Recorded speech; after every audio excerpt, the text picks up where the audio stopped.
ಆ ದಿನಗಳು ಈಗ ಬಲರಾಮನ ದಿನಗಳು ಏನಾದ್ರು ವ್ಯತ್ಯಾಸ ಇದೆಯಾ ಅಥವಾ ಹೇಗೆ? ಅದು ಎ ದಿನಗಳು, ಇದು ಬಿ ದಿನಗಳು ಅಂತ ಹೇಳ್ಬೋದು. ಆದರೆ ಇದು ಆ ದಿನಗಳು ಸಿನಿಮಾದ ಸೀಕ್ವೆಲ್ ಅಲ್ಲ, ಆದರೆ ಆ ದಿನಗಳು ಚಿತ್ರದ ಕಾಲಘಟ್ಟ ಏನಿದೆ, ಆ ಸೆಟ್ಟಿಂಗ್ ಏನಿದೆ 1980s 1990s ಬೆಂಗಳೂರು, ಅದನ್ನು ಮತ್ತೆ ನೀವು ಬಲರಾಮನ ದಿನಗಳು ಸಿನಿಮಾದಲ್ಲಿ ನೋಡ್ಬೋದು. ನಾನು ಆ ದಿನಗಳು ಮಾಡಿ 18 ವರ್ಷ ಆಗಿದೆ. ಅದಾದಮೇಲೆ ಮತ್ತೆ ಮತ್ತೆ ಜನ ಕೇಳ್ತಾಯಿದ್ರು ಇನ್ನೊಂದು ಅಂಡರ್ವರ್ಲ್ಡ್ ಫಿಲ್ಮ್ ಯಾವಾಗ ಮಾಡ್ತೀರಾ ಅಂತ. ಆ ಕಾರಣದಿಂದನೇ ನಾನು ಸ್ವಲ್ಪ ದೂರ ಉಳಿದೆ ಆ ಜಾನ್ರಿಂದ. ಎಲ್ಲ ಬೇರೆ ಥರದ ಸಿನಿಮಾಗಳು ಮಾಡಿದೆ, ಥ್ರಿಲ್ಲರ್ ಮಾಡಿದೆ, ಕಾಮಿಡಿ ಮಾಡಿದೆ. ಆದರೆ ಅಂಡರ್ವರ್ಲ್ಡ್ ಸಿನಿಮಾ ಮಾಡೋದಕ್ಕೆ ಒಂದು ಸ್ವಲ್ಪ ಹಿಂಜರಿತಿದ್ದೆ. ಯಾಕೆಂದರೆ ಎಲ್ಲರೂ ಮತ್ತೆ ಮತ್ತೆ ಆ ದಿನಗಳಿಗೆ ಅದನ್ನ ಕಂಪೇರ್ ಮಾಡ್ತಾರೆ ಅನ್ನೋ ಒಂದು ಭಯ ಇತ್ತು.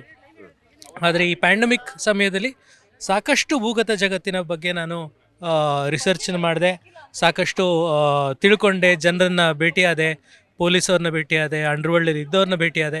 ಆಗ ಒಂದು ಕಥೆಯ ಸ್ವರೂಪ ನನ್ನ ತಲೆಯಲ್ಲಿ ಸ್ಥೂಲವಾಗಿ ರೂಪುಗೊಳ್ಳೋಕ್ಕೆ ಪ್ರಾರಂಭ ಆಗಿತ್ತು. ಯಾವಾಗ ಶ್ರೇಯಸ್ ಅವರು ಹಾಗೂ ಪದ್ಮಾವತಿಯವರು ಬಂದು ಈ ರೀತಿ ಬಲರಾಮನ ದಿನಗಳು ಅಂತ ಒಂದು ಸಿನಿಮಾ ಮಾಡಿ ಅಂತ ಕೇಳಿಕೊಂಡಾಗ ನಾನು ಆ ಕಥೆಯನ್ನು ಹೆಣೆದೆ. ಬಲರಾಮನ ದಿನಗಳು ಸಿನಿಮಾ ಅದರಿಂದ ಮೂಡಿ ಬರೋಕ್ಕೆ ಸಾಧ್ಯ ಆಯಿತು.